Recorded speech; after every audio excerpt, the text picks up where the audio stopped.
आवाज हा बरा आहे, बाकीचे बंद करा. आज 3 जून आहे. मी मागे पण वळून बघणार आहे, त्यामुळे तुम्ही शांत बसा. आज 3 जून आहे. जेवढ्यांना बसायला जमते ते बसा. ज्यांचं वय झालंय, गुडघ्याचा त्रास आहे, ते मागे सरकून उभे राहू शकतात. जे तरुण आहेत, ज्यांना मांडी घालून बसायचं येतं ते बसा. आज 3 जून आहे. आपल्या सर्वांसाठी श्रीहरी शांत बस.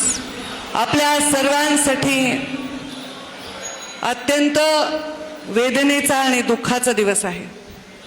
मी कोणाला दिसत नसेल तर आवाज तर येत आहे, त्यामुळे आपण 2 मिनिटं शांत ऐकून घ्यावे. कारण हे भाषण सगळ्यात अवघड भाषण असतं माझ्या जीवनातलं. प्रीतमताई आहेत, त्या म्हणल्या मी बोलणार नाही. नमिताताईंना मी विचारलं, त्याही म्हणल्या मी नाही बोलणार. मी बाळदादांना विचारलं, तेही म्हणले नाही ताई तुम्हीच बोला.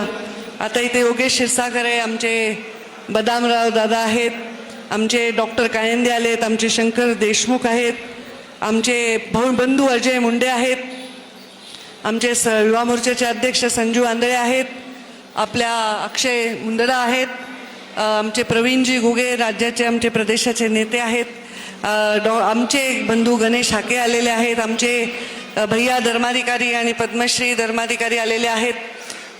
आमच्या सर्व पंचक्रोशीतले नाही, जिल्ह्यातले नाही, पूर्ण विभागातील राज्यातील लोक आलेत. आमचे राजाभाई आलेत, वैजनाथराव सोळंके आलेत. राष्ट्रवादी आणि भारतीय जनता पार्टीचे सर्व कार्यकर्ते इथे आज उपस्थित आहेत. मी त्यांचे हात जोडून पहिले तर आभार व्यक्त करते आणि या माध्यमांचे आभार व्यक्त करते. इतकी उष्णता असताना या कार्यक्रमामध्ये तुमचं आणि माझं एक नातं निर्माण झाले. आपल्या ज्या कुळात आपण जन्म घेतो त्या कुळाचं आपलं रक्ताचं नातं असतं, पण जेव्हा आपण एकत्र घाम गाळत असतो एखाद्या कारणासाठी, तर ते नातं रक्ताच्या नात्यापेक्षाही श्रेष्ठ नातं असतं. तर तुम्ही माझ्या मुंडे साहेबांसाठी, माझ्या पिता आणि माझ्या नेत्यासाठी तुम्ही 12 वर्ष झाले, एकटा पोळाटून गेलं तरी तुम्ही अजूनही घाम गाळून इथे आपल्या कंठातून त्यांच्यासाठी आज भारूड गाताय, त्यांच्यासाठी भजन करतायत. आमच्या आईसाहेब खास इथे भजनासाठी आल्या, हे अजून जास्त पुण्य आम्हाला लाभलं. मी त्यांचे आभार मानते. त्या नेहमीप्रमाणे दुसऱ्या बाजूला जाऊन बसले ते माझी आई प्रज्ञा मुंडे, माझा मुलगा आर्यमन, माझे जावाई गौरव, माझा मुलगाच माझा पण प्रीतमच्या पोटून जन्मलेला अगस्त्य, आमचा जो मला म्हणतो की माझी आई आहे तुम्ही, असा अक्षय, विजूभाऊ दिसायलेत मला सगळे इकडे. आमची शिल्पाताई आहे, आमची मावशी आहे, आमची सर्व वहिनी आल्या आहेत, आमचा भाऊ आलाय, अशोक जैन दिसत आहेत, निमाताई दिसते, आमचे सलीम जहांगीर दिसत आहेत, आमचे विजय वाकेकर दिसत आहेत, आमचा रमेश दादा दिसतोय, रामराव खेडकर दिसत आहेत, विनोद सामंत दिसत आहेत, श्रीहरी काका, जीवराज डाकणे, तांदळे, खरमाटे, सगळे जगातले नावं मी घेऊ शकते. पण हे सगळेजण इथे आलेत. मी आता 4 धाम करून आले. प्रत्येक जण मला म्हणे की आपल्या आई वडिलांना 4 धामाला मुलाचं कर्तव्य असतं नेणं, पण याच ठिकाणी जिथे साहेब आज इथे आहेत, तिथे याच हाताने मी साहेबांना अंतिम संस्कार साहेबांचा केलाय.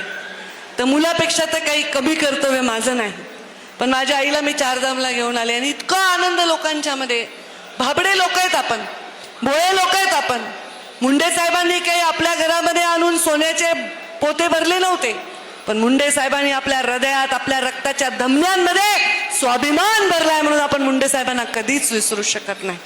गरीब माणसाला त्याचा पाठीचा कणा जो वर्षानुवर्ष अत्याचाराने वाकला होता, त्याला ताट करण्याचं काम जर कोणी केलं असेल तर ते गोपीनाथ मुंडे साहेबांनी केलेलं आहे, म्हणून आपण त्यांना विसरू शकत नाही. जाती धर्माच्या सगळ्या भिंती पाडून ज्यांच्यासाठी अश्रू गाळले आजच्या दिवशी संबंध देशातल्या लोकांनी, त्या मुंडे साहेबांचं आणि त्या लोकांच्या अश्रूचं आणि आमचं नातं रक्ताच्या नात्यापेक्षा श्रेष्ठ नाही का, असा माझा प्रश्न आहे. आज तुम्ही सगळे इथे आलात, मी हात जोडून तुमचं अभिनंदन करते की तुम्ही एवढं प्रेम करता तुमच्या नेत्यावर, आणि तुमचे आभार मानते की तुम्ही माझ्या पित्यासाठी आलात. 12 वर्ष झाल्यावर सख्या आई वडिलांचं सुद्धा जे गोड जेवण घालायला लोक कंटाळ करतात, पण मुंडे साहेबांच्या या गडावर घेऊन तुम्ही, हत्ते साहेब आलेत, तुम्ही स्वतः इथे येता आणि 2 घास प्रसाद घेता आणि आपला पिता जणू, आपला बाप स्वतःचा वारला असं लोकांनी मुंडन पूर्ण राज्यभराच्या लोकांनी करून घेतले. हे मुंडे साहेबांविषयी असणारं तुमचं प्रेम आहे. जेवढं प्रेम तुम्ही मुंडे साहेबांवर करता तेवढं मी कर्जबाजारी होते, कारण माझा श्वास तुमच्याकडे गहाण टाकून मुंडे साहेब स्वर्गाला गेलेले आहेत. कारण मुंडे साहेबांना जेवढं तुम्ही प्रेम करता तेवढं तुमच्या जोडे उचलायची क्षमता माझ्यामध्ये येते, तुमच्यासाठी कष्ट करण्याची क्षमता माझ्यामध्ये येते. मला या जीवनामध्ये तुमच्या प्रेमापेक्षा, तुमच्या सन्मानापेक्षा कुठली संपत्ती मोठी नाही. मुंडे साहेबांची आणि वैद्यनाथाची शपथ घेऊन मी तुम्हाला सांगतो.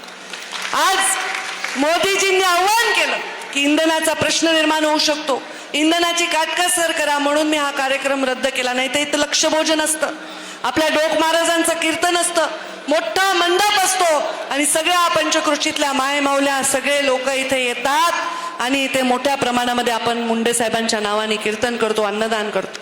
स्वतः अमितभाई शाह या गोपीनाथ गडाचं उद्घाटन केलंय. सर्व मंत्रिमंडळ तेव्हा उपस्थित होतं. या देशामधले सगळ्यात मोठे नेते या गडावर येऊन गेलेत. आता फक्त राहिलेत आपले मोदीजी. आता भविष्यात तुम्ही काय चांगला एखादा इथे प्रसंग घडून मोदीजी इथे यावे, हीच आता इच्छा आहे की आज मोदीजींच्या आव्हानासाठी आम्ही इथे आलो. मला तो दिवस 3 जूनचा सोपा वाटतो, पण 2 जूनची रात्र मात्र फार फार कठीण असते. मी, माझी आई, प्रीतमताई, आम्ही दोन्ही लेकरं, आम्ही काल रात्री आम्ही इथे बसलो होतो आईजवळ. आमची आई रडत होती आणि ती सारखी गोखत होती, एक टर्म तरी साहेबांना मिळायला पाहिजे होती, 5 वर्ष तरी जगायला पाहिजे होते, इतके कष्ट केले, पायात काटे बोचले, घाबरले नाही, उन्हातानात फिरले, खाल्लं नाही, जेवलं नाही, तब्येतीची चिंता केली नाही. ज्या माणसाला सत्तेवर बघण्यासाठी देश प्रतीक्षा करत होता, देवाने असं न्यायला नाही पाहिजे होतं. पण रामभाऊच्या कवितेत एक वाक्य होतं की लोक मुंडे साहेबांच्यासाठी तप झालं तरी वाट बघतायत. आई साहेब म्हणाल्या, मुंडे साहेब देव्हाऱ्यात जाऊन बसले. मी माझ्या आईला नेहमी सांगते, आयुष्य हे लांब नसावं, आयुष्य मोठं असावं. तर माझ्या बापाचं आयुष्य एवढं मोठं होतं की माझा बाप आता देवघरात लोकांच्या जाऊन बसतो. आता त्यामुळे तुमचं त्यांचं नातं माझ्यापेक्षा मोठंच आहे. आमच्या मोदीजींनी सांगितलं, एक पेड माँ के नाम, ते तर आम्ही लावतोच, पण आजचा माझा संकल्प आहे, एक पेड बाप के नाम. अरे, जी आई आपल्याला जन्म देते, आपण तिचं खूप कौतुक करतो, पण जो पिता आपलं पालन पोषण करतो, आपल्यामध्ये शक्ती भरतो, त्या पित्याचं सुद्धा कौतुक केलं पाहिजे. तर आज मुंडे साहेबांवर प्रेम करणाऱ्या सगळ्यांना मी इथे एक रोप देणार आहे. हा माझा संकल्प आहे आणि हा संकल्प तुम्हा सर्वांना एक एक रोप देणार आहे. तुम्ही घेऊन जाणार का नाही? ते झाड लावणार का नाही? त्या झाडाला पाणी देऊन त्याचा मोठा वृक्ष करणार की नाही? मुंडे साहेबांनी हे पण रोप तुमच्याच हातात दिले ना, या रोपाचं वटवृक्ष तुम्हीच केलंय ना. मग आता प्रत्येकाने या संकल्पातून, प्रत्येकाने जे मी आयुष्यामध्ये खातं सांभाळलं, तो संकल्प माझ्यावरून मुंडे साहेबांवर प्रेम करणाऱ्या लोकांनी पुढे नेला. आज मी हे खातं पर्यावरणाचं मला दिलेलं आहे आणि सगळ्यात कठीण परिस्थिती आज पर्यावरणाची आहे. बघा आता किती उकाडा वाढलाय, किती टेम्परेचर वाढलंय, झाडाची सावली नाही, बांधावर भांडणं चाललेले आहेत. अशा वेळी आपल्याला पर्यावरणाचं रक्षण करायचंय आणि त्यामुळे प्रत्येकाने आता जला कार्यक्रम करायचा आहे. मी संकल्प स्वतः घेते आणि तुम्हाला देते. एकच संकल्प नाही, अजून संकल्प आहे. पहिला संकल्प, एक बाबा, गपना, काय तुला काही नाही, कुणी कुणाला बसू नका, उठू नका, बसा ना, मागून पण चांगलं दिसायला. मी संकल्प सर्वांना देते. इथे जे काम करणारे आहेत ना, एसी वाले वगैरे, शांत बसा. अजून आमचे लोक उन्हाळ्यातलेच आहेत, त्यांना काही फरक पडत नाही. मी संकल्प घेते आज की तुम्ही इथून माझ्या एक गोपीनाथ गडाचा प्रसाद म्हणून एक वृक्ष घेऊन जा. तुमच्या घरामध्ये कोणाचाही वाढदिवस असेल, तुम्ही किमान 11 झाडं लावा, किमान तुमच्या परिस्थितीप्रमाणे. नुसते लावू नका, ते वाढवा.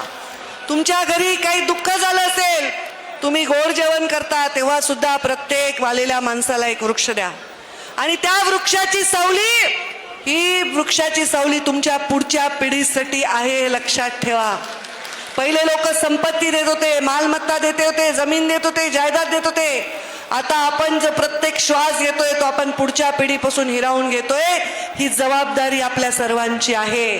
त्यामुळे इथून तुम्ही सगळे झाड घेऊन जाणार आणि प्रत्येक महत्वाच्या दिवसाला तुम्ही वृक्षारोपण करणार. 3 जून आणि 12 डिसेंबर आणि दसऱ्याला सुद्धा आपण आता आपला संकल्प आहे. जग काय करेल मला माहित नाही. माझ्यावर, मुंडे साहेबांवर प्रेम करणाऱ्यांना संकल्प आहे की तुम्ही आता ते वृक्षारोपणाचा संकल्प माझ्यापासून पुढे न्यायचा. मी एकटीने लावून तुम्हाला श्वास मिळणार नाही, ऑक्सिजन मिळणार नाही. करणार. दुसरा संकल्प, मुंडे साहेब कोण होते? कोण होते? लोकनेते होते. त्याच्या आधी कोण होते? मुख्य काय? शेतकरी होते. मुंडे साहेबांच्या राजकारणाची सुरुवात कशी आहे? शेतीवर, शेतकऱ्यांवर अन्याय झाला तर ते उठायचे, ते त्याच्यासाठी लढायचे. पहिला मोठा विक्रमी मोर्चा जर नागपूरमध्ये शेतकऱ्यांच्या कर्जमाफीचा कोणी नेला असेल, इतिहासात गोपीनाथ मुंडे नावाच्या या तुमच्या लेकरांनी. मुंडे साहेब शेती करायचे. आता मी पण असं ठरवलंय की रासायनिक नसलेली शेती मी करणार. हा माझा संकल्प आहे. कारण मी जर जे केलं तर तुम्ही कॉपी करता. काय ताईनी जी गाडी घेतली ती गाडी घ्या वाटते. आता माझ्यासारखे कपडे तुम्ही घालत नाही, नशीब. पण ताईने गॉगल घालून फोटो काढला, तुम्ही गॉगल घालून फोटो काढता. ताई अशा वळल्या तशा वळल्या, सगळं करता की नाही? मुंडे साहेबांसारखं करता. मग मी जे करेल ते तुम्ही करणार. म्हणून मी ठरवलंय की रासायनिक खतांशिवाय शेती करायची. पहिल्या वर्षी मला नुकसान होईल समजा, पण जैविक शेती किंवा नैसर्गिक शेती मी करणार आहे. मुंडे साहेब शेतकरी होते. आज मातीची जी अवस्था झालेली आहे, पाण्यामध्ये जे प्रदूषण आहे ते उद्योगापेक्षाही जास्त हे शेतीमधल्या रासायनिक खतांमुळे. आणि मी स्वतः आज थोडं ऊन उतरू द्या, कारण मला पुन्हा मुंबईला जावं लागते, फॉरेनर लोकांबरोबर भेटावं लागते, तिथं मी जरा बरी दिसले पाहिजे. ऊन उतरलं 4, 4:15ला मी नांगरणार आहे. आज मी ट्रॅक्टर चालवणार आहे स्वतः. त्यामुळे तुम्ही सगळे शेतकरी आहेत आणि मी शेतकऱ्यांचा आवाज चढवणार. पण मी शेतकरी कधी होणार? मी नुसता गप्पा आणून चालत नाही. मुंडे साहेबांनी शेतात काम केलंय, मुंडे साहेबांनी कष्ट केलेत म्हणून त्यांना ते दुखतंय. माझं हे राहिलं होतं. या सगळ्या धकाधकीत मी स्वतः आज जाऊन माझं शेत नांगरणार आहे आणि शेतकऱ्याच्या ज्या दुःखांसाठी मी आवाज उचलला, शेतकऱ्यांना प्रचंड विमा दिला, ज्या जगामध्ये आपल्या सत्कार झाला आपल्या बीड जिल्ह्याचा, आपल्या कलेक्टरचा, हे सगळं केलं. पण तरी जावे त्याच्या वंशा तेव्हा कळे ते काय भोग आहेत हे स्वतः भोगल्याशिवाय मी कळू शकत नाही. म्हणून मी आजपासून शेती करणार. आणि दरवर्षी 12 डिसेंबरला मी सकाळी 5 वाजता उठून इथल्या कार्यक्रमाच्या आधी माझ्या ऊसतोड कामगारांबरोबर फडात जाऊन ऊस तोडणारे हा माझा संकल्प. नुसत्या गप्पा मारून मी हेलिकॉप्टरमध्ये फिरून तुमचं मी करत नाही नेतृत्व, तर तुमच्या पायात मोडलेल्या काट्याच्या वेदना सुद्धा मी घेते. हे माझं आणि तुमचं नाते, हे मुंडे साहेबांचा मला आदेश आहे, त्यामुळे मी हे करणार आहे. आता तुम्ही म्हणताल तुम्ही 12 महिने ऊस तोडा, हे जे ट्रोलवर वगैरे असतात म्हणतील, पण मी 12 महिने ऊस तोडून तुमचं चालेल का? मी तयार आहे. जायचं का मग? नाही. तर मी हे माझ्या कष्टकऱ्या लोकांसाठी करणार. माझा प्रत्येक श्वास हा त्या वंचित आणि पीडितांसाठी आहे आणि त्यांच्यासाठी माझा प्रत्येक क्षण मी कष्ट करणार.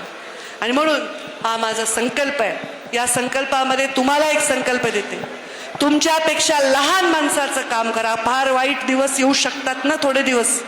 जगात युद्धजन्य परिस्थिती आहे, पेट्रोल नाही आहे, डिझेल नाही आहे, इंधन नाही आहे, पाण्याची पाऊस लांबला, पाण्याचा प्रश्न आहे. तर तुमच्यातली माणुसकी जागृत करा. हे पण नेत्याचं काम. भांडू नका. प्रत्येक आपल्यापेक्षा जो क्षीण आहे, दुर्बल आहे, त्याची मदत करा. तेच मुंडे साहेबांना खरी श्रद्धांजली आहे. हे संकल्प आज मी तुमच्या सर्वांसमवेत सांगत आहे. त्याच्यातले जे कोणी हे संकल्प पुढे नेतील त्यांच्यावर माझी चांगली दृष्टी राहील. त्यांच्यावर, कारण तुम्ही जसे वागाल तसे तुम्ही जगाल. कळलं ना? तुम्ही जसं वागाल तसं तुम्ही जगाल. तुम्ही जर चांगलं वागलात, सज्जन राहिलात तर सज्जन आयुष्य जगताल. मी तर नेहमी म्हणते, आमचे भगवान बाबा सांगायचे, 2 एकर रान विका पण शिका. मी म्हणते 2 घास कमी खा पण स्वाभिमानाने राहा, हे माझा तुम्हाला संकल्प. त्यामुळे तुम्ही सर्वजण हे संकल्प घेऊन मुंडे साहेबांच्या आठवणीमध्ये हे 4 गोष्टी केल्या तर मी, तुम्ही आणि मुंडे साहेब ही कडी कोणीही तोडू शकणार नाही. अजून एक माझा संकल्प आहे, पण तो मी आत्ता जाहीर करणार, तो मी नवरात्रीत जाहीर करणार. तर मीडियावाल्यांनो तुम्ही विचार करा नवरात्रीपर्यंत माझा काय संकल्प असेल. तो मी संकल्प करणार आहे आणि तो संकल्प या सगळ्या तुटलेल्या कड्या जोडण्यासाठी असेल. तो संकल्प स्वतःची राजकीय पोळी भाजून घेण्यासाठी, माणसात भिंती उभारणाऱ्या भिंती तोडण्यासाठी असेल. भलेही मला कष्ट पडो, भलेही मला संघर्षाचा सामना करावा लागेल, तो संकल्प मी नक्कीच पुरा करणार आहे आणि तो मी नवरात्रीमध्ये तुम्हाला सांगणार आहे. तुमचा माझ्यावर विश्वास आहे ना? आहे का? एवढ्याच लोकांचा आहे का?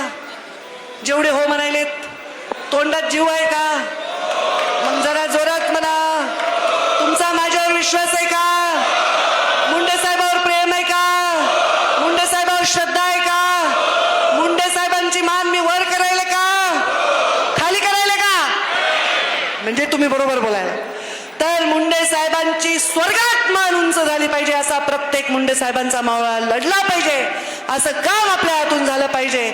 आणि या बीड जिल्ह्याची विस्कटलेली घडी भरून काढण्यासाठी आपण प्रयत्न करू, कारण आपण प्रयत्न करणारे लोक आहेत.